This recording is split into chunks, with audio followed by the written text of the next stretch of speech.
Hi everyone, delonewolf here and welcome back for another EVE Online video. Today's video is going to be a discussion video because CCP has announced the Nullsec Blackout for tomorrow. And so I thought I would talk a little bit about the blackout, about what I think will be some of the consequences for the game and potentially some other stuff as well, because we are seeing quite a few news articles and quite a few things move in EVE Online. Now, if you want to read up on all of this yourself, you can go to eveonline.com, click on the articles link. This brings you to this page where you get the dev blogs and of course the new items as well, with the 48-hour warning Nullsec local blackout is coming. Here CCP announces that at downtime on Friday, July 12th, local chat across all Nullsec space will be switched over to delayed mode. This means that it will behave as local chat in wormhole space. So this is delayed mode is a bit of an unfortunate name, I think. You could either call it infinite delayed mode or opt-in local. That's basically what it is. 0 local is gonna work like in wormhole space. This effect is gonna be pretty big, I think, on the game, and of course this is a very controversial change that has sparked a lot of discussion when it was first announced here on July 5th.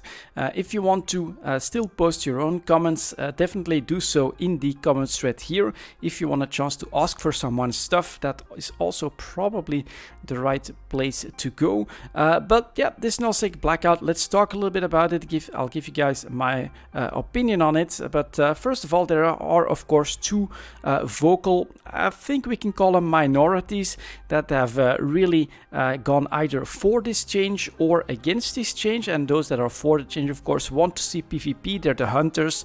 They want the people that they're the people that want more risk into the game, and that do feel like 0 has basically become too stale with unassailable castles, unassailable wealth that is becoming a problem in their opinion for the game. And then we have the other side of the coin, of course, where we have established players that enjoy PvE the way it is now, and they're seeing basically a massive nerf incoming to their playstyle. Now, I personally am leaning positive on this change, and this for two reasons. The first one is botting. I think that this is going to help a lot against bots.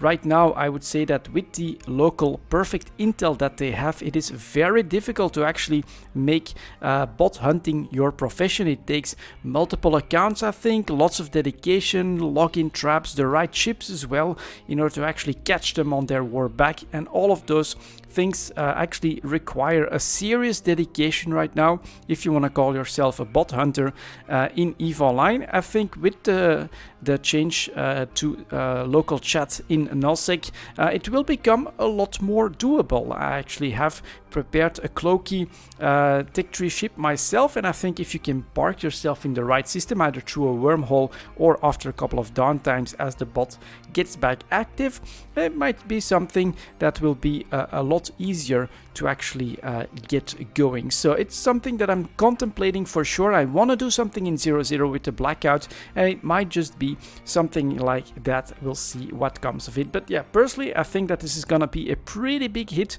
to botting, and botting I think is a real problem, especially for a sandbox game. It's terrible for the game and for the economy. So I think that it's gonna be very interesting to see how that is going to evolve. And then the second positive, I actually agree with the people that are for the change here, that a Nullsec shakeup is something that will be good for the game.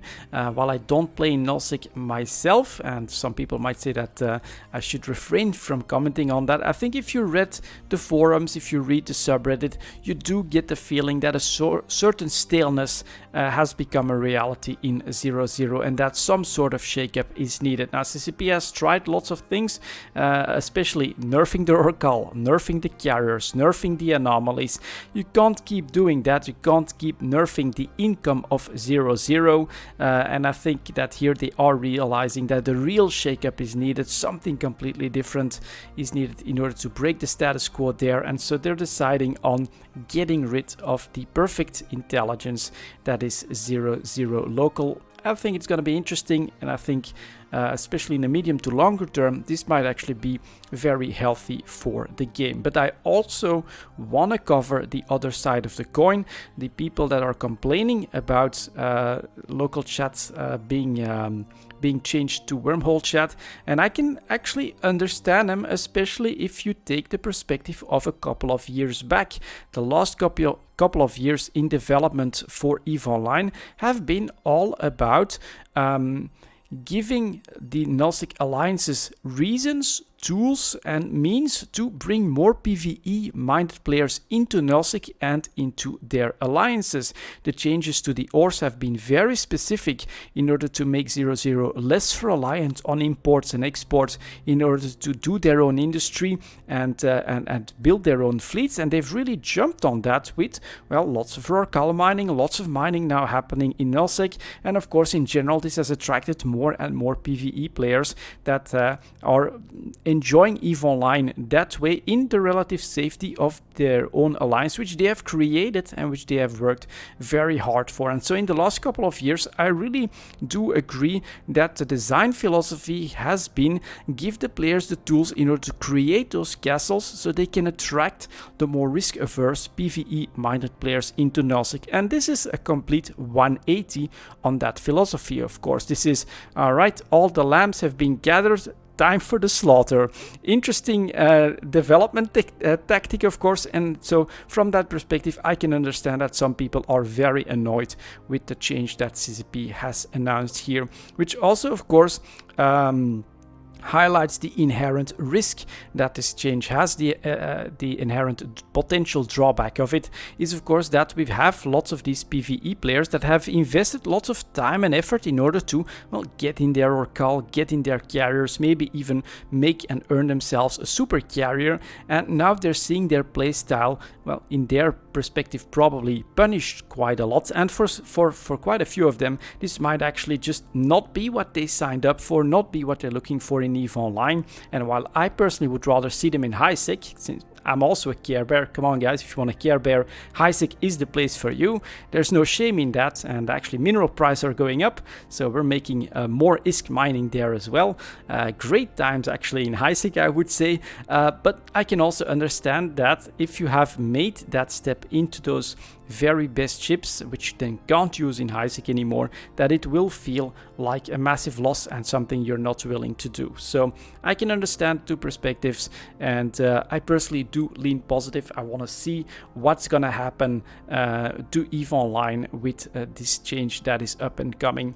Now, for a lot of people, this is coming completely out of the blue, and it's true that this is quite a different way of developing the game than what we've been used to in the last couple of years. But I also want to say that for me personally, this is not exactly that unexpected. Now, not specifically the choice from CCP to get rid of local in 0-0, but the fact that CCP has to take more risks and has to shake the game up in much more drastic ways all of a sudden. And unfortunately, I think that this is the consequence of the skill injectors being introduced into the game.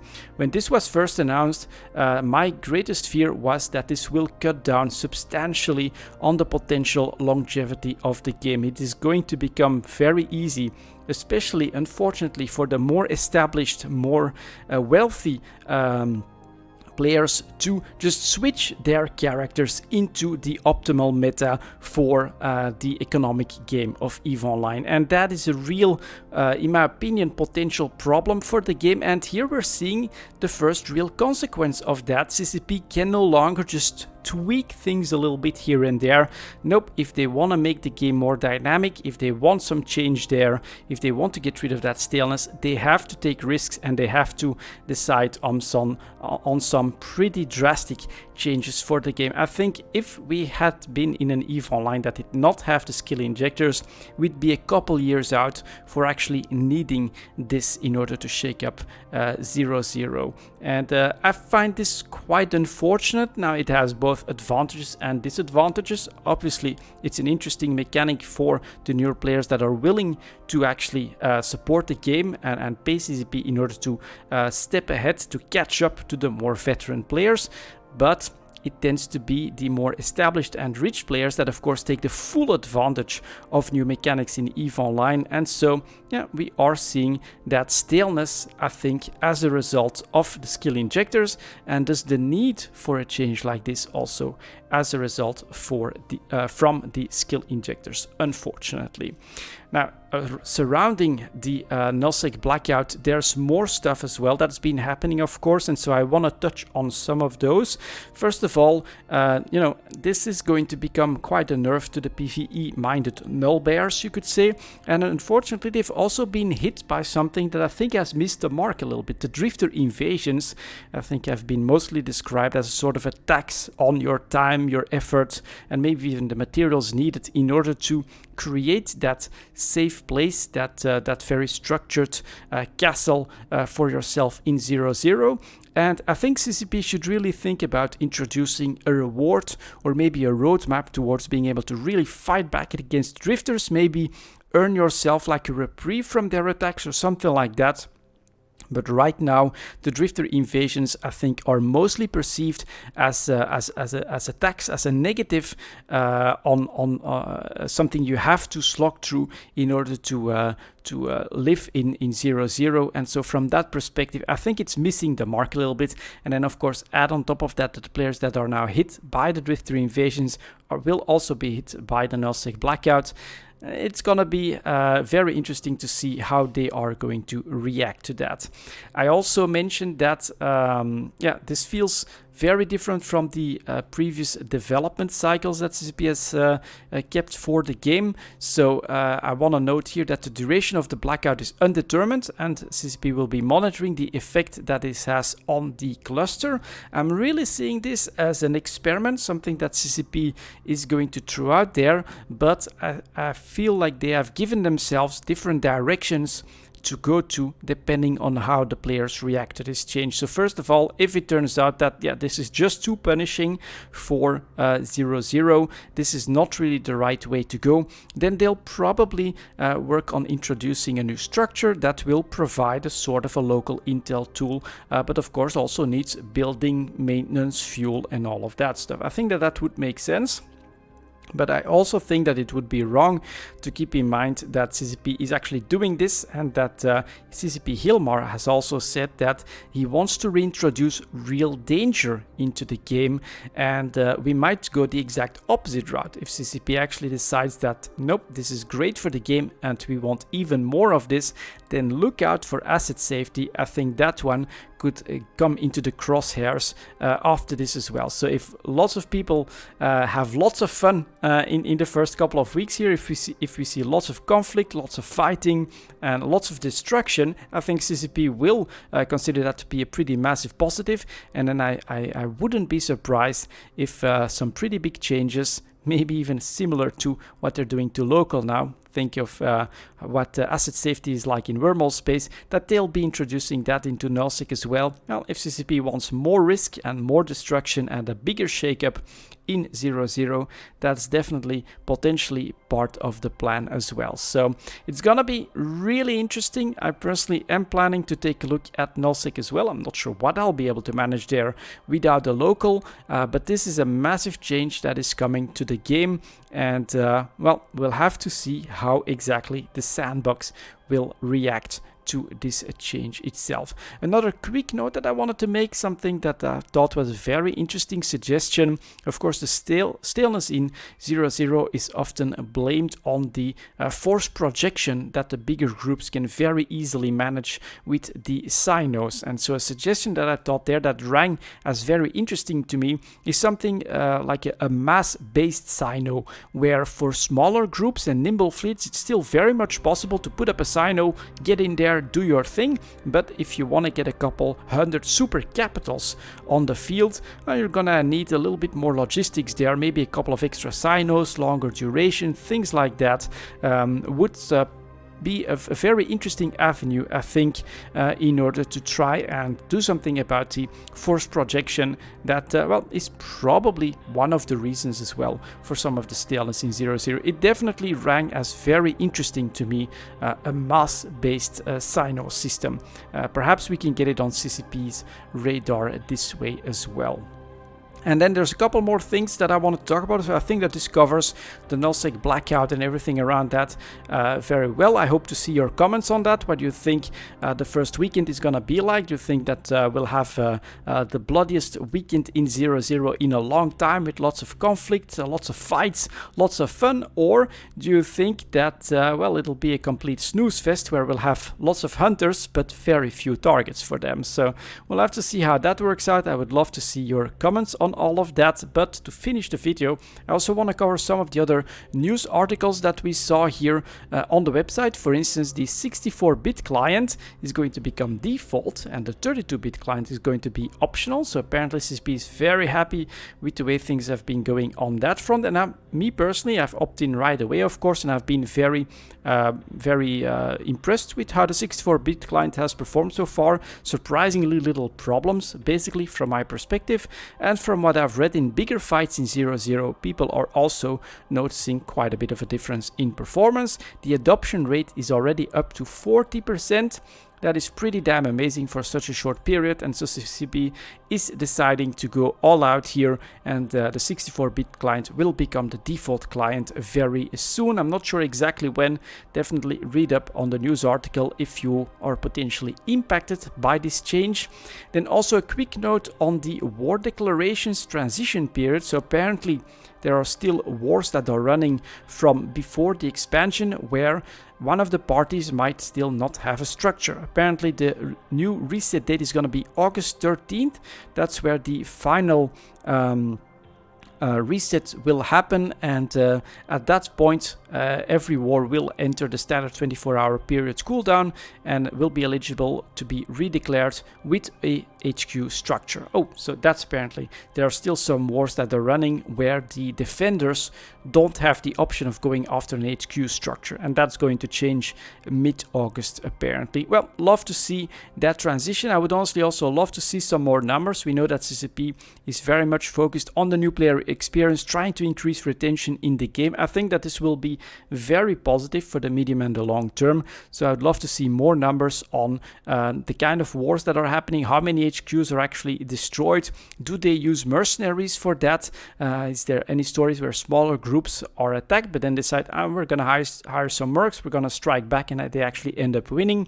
It definitely feels like a much better system before for the newer players. So I'm really curious to see how all of that is evolving, but great to see that CCP is, of course, keeping track of all of that. And then the final little thing that I wanted to note, we saw this posted on Twitter actually. The Imagus redesign is coming. Talk about a ship that needed a redesign, and talk about a department in CCP that is continuously throwing it right out of the park. This looks really damn cool to me. The Imagus is gonna get a redesign at some point. Don't really know exactly when, but to me personally, this looks pretty damn good. And so might even do some wormhole exploration when my Imagus looks like that. Anyways, that's a bit of some more news updating, and of course the Nullsec Blackout. Good luck out there. Make sure to have fun. Thank you very much for watching, and as always, I'll see you next time.